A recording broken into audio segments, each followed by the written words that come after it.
Welcome back to the Education System Reboot channel. It's been a while, but I wanted to talk a little bit today about the term influence. I had just started, literally today, a book, a John Maxwell book, in collaboration with a guy named Jim Dornan. But this book called Becoming a Person of Influence. And I've only read the introduction, but even reading the introduction, it got me thinking a lot about influence and um, how important it is to understand that no matter what we do in life as teachers, as human beings, that we are going to influence people. And I want my main thought was that because we're going to influence people, it is so important that we are living out our values, that we know who we are, that we um, have a personal growth plan. And as a teacher, I find it compelling, but also convicting that I realize how much influence I have. I mean, let's just use this example. Um, on average, give or take, as teachers, we maybe see 100 kids a day. It's probably more than that for most of us. But and as a music teacher, this is the part I think that's for me specifically, but I think for all teachers to consider. My job is I'm a middle school and high school band director in a smaller district, and so in theory, I have the ability to influence certain students that go through my program for 7, 8 years, depending on when I see them for the first time. And when I think about that multiplied by year after year, I start realizing that I am responsible for influencing thousands of people. And then if those people learn any lesson from me that is impactful or they buy into it, then they can influence more people. So my responsibility as a teacher, my influence could theoretically stretch to millions of people without me even realizing it. Or you could just think locally, if you're a father, your kids see what you see. And they reference that even in the introduction. Um, and to kind of, the reason I wanted to make this video was the realization that, you know, my influence can only improve if I improve. If I, as a individual, make the decision to reach my maximum potential. And so maybe this is just another plug for saying, over the last several years, as I have continually and consistently focused on personal growth and truly implemented systems, I literally have seen my influence increase. I mean, almost exponentially. Um, and I guess I'll share a couple stories that are applicable. One is in a personal thing. My two horn students of mine that I had back a couple years ago that graduated, both of them at different periods of time this year have won concerto competitions. And I look back and I go, okay, how did that even happen? Well, it started with, again, my own growth, both as a music teacher, and I've said this a lot, and I'm going to continue to say this because it's such a simple formula. Everything I learned in the future, right, or through my own experience, but was kind of too late for myself to use it to reach my goals of being a professional horn player. But as a teacher, I was able to take all these lessons and just say, okay, I'm now going to introduce them to you earlier. And so I have several students that were going through these processes, and I'm going to call it influence since that's the theme of this video. I was able to influence them in a certain way earlier on. And then over time, these influential ideas were able to manifest themselves with consistent work. And I've, again, in the same year, I've had two students win a concerto competition, one here in Oregon and one in Vienna. And I just got, I mean, part of the reason I'm making this is I just got the text today from the one in Vienna that said he won a concerto competition. And I just thought, first of all, I was so proud, but also it's just simply this idea of this simple idea of influence, right?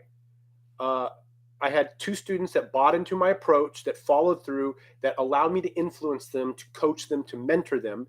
And by doing that and actually following through and deciding that they saw value in it, and value, that meant value in me, right? The way I taught, the concepts I had, they saw value in that.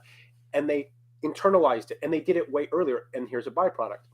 The other story I just thought was just meaningful to me is, in my own teaching, my school teaching every day, I'm trying to always send a consistent message about effort, about personal growth, about responsibility, about organizational skills, about just the foundations, right? That your habits and your skills over time are what really are more important.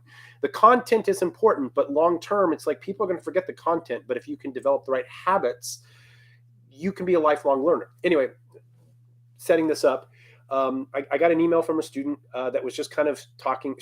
She basically said, Mr. Garrett, you're always talking about routines and habits, and I want good habits, but I find myself struggling with the new, kind of negative habits always kind of taking over. And so I put together an email, and I said, first of all, thank you for reaching out. I'm so appreciative of that. And, my first advice was, the simplest thing is you got to track. You have to have a tracking sheet. And I even sent her a couple examples of things I created. But then I also said, you got to listen to great people that are experts in this field and start to gather information. So I shared some videos of people that I've found influential for me. And then I even shared a couple of these videos that I've made just to say, look, you got to start small. But in essence, this email was just a perfect example of the fact that I am influencing kids, whether I know it or not. And so it's so important for myself on a daily basis to continue to live my values, to continue to follow through on what I believe is right, so that I'm never a hypocrite. I'm never saying one thing and doing another. And it's hard. There are days I don't always feel like doing what I need to do. But in the end, I still extend grace to myself, which is a message I try to send to them. I hope that makes sense. But those are two examples of things just literally recently in the last day, basically, that show the importance of influence. And then as a teacher, it's like, I'm sure we can all relate to this. You watch all your students and you see hopefully you see all the positives in them, but you see the negatives too. And, I'm struck with how kids don't understand the influence they have, peer pressure, all this stuff. I have several students that I see potential leaders in them, but if it's channeled the wrong way, it's destined for negativity, And in the first chapter, this is why I wanted to bring this example up, is it literally talks about how influence is negative and positive. It can be both, right?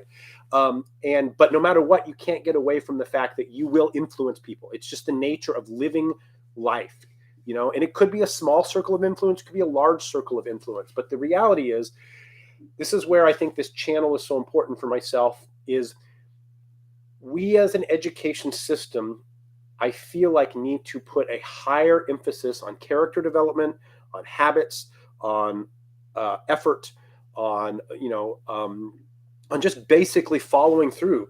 And